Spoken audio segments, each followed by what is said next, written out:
اور واپس کرنے کے بعد اس کا جو اقتدار ہے جو کہ اس کا حق بنتا ہے اس کو دے دیا جائے، تو اس کے بعد اگلی بات کی جائے گی۔ جتنے ذی شعور صحافی ہیں وہ اس وقت حقائق کو جانتے ہیں، جو تو حقائق کو سمجھ رہا ہے وہ تو یہی بات کر رہا ہے کہ اقتدار عمران خان کو دے دیں۔ سہیل وڑائچ جیسے تھوڑا سا میں نے کل بھی کہا تھا گجنی ہو چکے ہیں، لیکن پھر بھی وہ کہہ رہے ہیں کہ آپ چاہتے نہ چاہتے اقتدار آپ کو عمران خان کو دینا پڑے گا،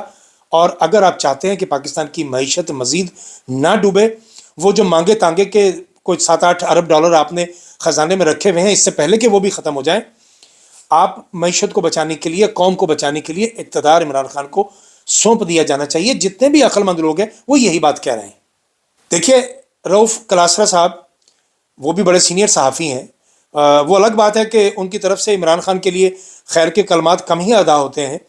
لیکن اس بات کی تصدیق تو انہوں نے بھی کر دی کہ اگر عمران خان کے دور میں یہ آئی پی پی اس کا جو فراڈ ہے، جو یہ انہوں نے دانستہ طور پر اس طرح کے ان کے ساتھ معاہدے کیے ہیں کہ آپ جان بھی نہ چھڑا سکیں، اور یہ لوگ انٹرنیشنل کورٹس میں چلے جائیں گے، وہاں جا کے پھر اپنا یہ کام کنٹینیو رکھیں گے، ان کے حق میں فیصلہ ہو جائے گا، معاہدے ہی اس طرح کے کیے ہیں بدنیتی پر مبنی۔ انہوں نے کہا کہ عمران خان نے ان چیزوں کو ایک دفعہ سے پھر ری رائٹ کیا تھا ایک طرح سے ان معاہدوں کو، اور ان کمپنیز کے ساتھ مذاکرات کیے تھے اور $148 پر ڈالر کے حساب سے فکس کر دیے تھے انہوں نے۔ رؤف کلاسرا صاحب یہ کہتے ہیں کہ ذرا سوچئے کہ $148 کے ریٹ کے حساب سے یہ معاہدے فکس کر کے ہم پھر بھی ان کو اربوں روپے ادا کر رہے ہیں۔ ذرا سوچئے آج کی رقم کے حوالے سے جو کہ 300 تک آپ کا ڈالر چلا گیا، اگر اس طرح سے اگر آپ کو پیسے ادا کرنا پڑتے تو ذرا سوچئے کہ ان کمپنیز کو کتنا پیسہ دینا پڑتا۔ تو اس بات کی تعریف کی انہوں نے کہ عمران خان نے یہ ایک کام بہت اچھا کیا تھا، اور اگر یہ ایک کام جو کہ انتہائی بھونڈا کام ہے جو ان خاندان شریفہ اور زرداری نے کیا ہے، آئی پی پی اس پر یہ بات کیوں نہیں کرتے؟ اسی لیے نہیں کرتے کیونکہ 75% دیکھیں زعیم قادری ان کے اپنی جماعت کے لوگ تھے جو چھوڑ کے گئے ان کو، وہ نئی جماعت میں چلے گئے، اب وہ کہہ رہے ہیں کہ 75% آئی پی پی کی کمپنیاں تو ان کی اپنی ہیں، یعنی خاندان شریفہ کی اور زرداری کی۔ تو آپ کس کی لیے بات کر رہے ہیں؟ کس کو کہہ رہے ہیں کہ انہوں نے دیکھیں چور میں چاہے شور، کمپنیاں بھی اپنی، اور کہہ رہے ہیں کہ جی بڑا ظلم کر رہے ہیں، بڑی زیادتی کر رہے ہیں۔ ارے شہباز شریف تم نے ابھی تو 63 کروڑ روپے اپنے بیٹے کو دیا ہے، اس کی بند کمپنی کو جو کئی مہینوں سے بند پڑی ہوئی ہے، جس نے ایک یونٹ بجلی نہیں بنائی۔ اور چلتے چلتے ایک اور صحافی کی بات کر لیتے ہیں، رضوان رضی۔ یار میں نے اس جیسا بےہودہ، بے حیا، بے غیرت، بے ضمیر صحافی شاید ہی دیکھا ہو، اور مجھے حیرانی ہوتی ہے کہ جس طرح کی یہ ٹویٹ کرتا ہے، یار اس کی ماں بھی ہوگی، اس کی بہن بھی ہوگی، اس کی بیوی بھی ہوگی، اس کی بیٹی بھی ہوگی، یقیناً اس کے گھر والے بھی شاید اس کے ٹویٹ نہیں دیکھتے اور اس کو منع بھی نہیں کرتے کہ یار یہ تم کیا بےہودگی کرتے ہو۔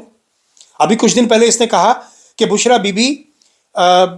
بے لباس ہو کر شمال کی طرف منہ کر کے جادو کرتی ہیں، اور اس عمران خان سے جو بھی شخص ہاتھ ملاتا ہے وہ پھر عمران خان کی باتوں کا جواب نہیں دے پاتا اور وہ اس کے سامنے بے بس ہو جاتا ہے، لہٰذا وہ دوسروں کو منع کر رہا ہے کہ آپ اس کے ساتھ کوئی مذاکرات نہیں کیجیے گا، اس کے ساتھ ہاتھ نہ ملائیے گا۔ رضوان رضی کبھی آئینے میں کھڑے ہو کے تم اپنی شکل دیکھ لو، صرف صاف پتہ لگتا ہے کہ تمہاری اندر کی نحوست تمہارے چہرے پہ آئی ہوئی ہے، تمہاری شکل سے صاف پتہ لگ رہا ہے کہ تم منحوس ترین آدمی ہو، اور اس طرح کی بکواس تم کرتے ہو۔ یار تم کائے کے صحافی ہو یار، اور تم لوگوں کو ہو کیا گیا ہے؟ تم لوگ چار جماعتیں، مجھے تو اول لگتا نہیں ہے، تم میٹرک فیل ٹائپ بندے لگ رہے ہو مجھے، وہ پرانے وقتوں کے وہ جو ایک سگریٹ کی ڈبی اور چائے پر خبریں جو لکھا کرتے تھے، تمہارا شمار بھی انہی میں سے ہوتا ہے۔ لیکن یہ جو پڑھے لکھے ہیں، یہ حسن ایوب اور یہ نجم ولی خان اور یہ منیب فاروق اور یہ سید طلعت حسین اور یہ غریدہ فاروقی اور یہ بین سلیم اور یہ باقی اس طرح کے اور بھی لانڈے لپاڑے وہ منصور،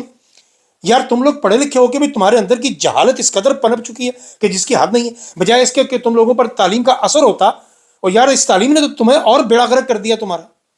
لہٰذا رضوان رضی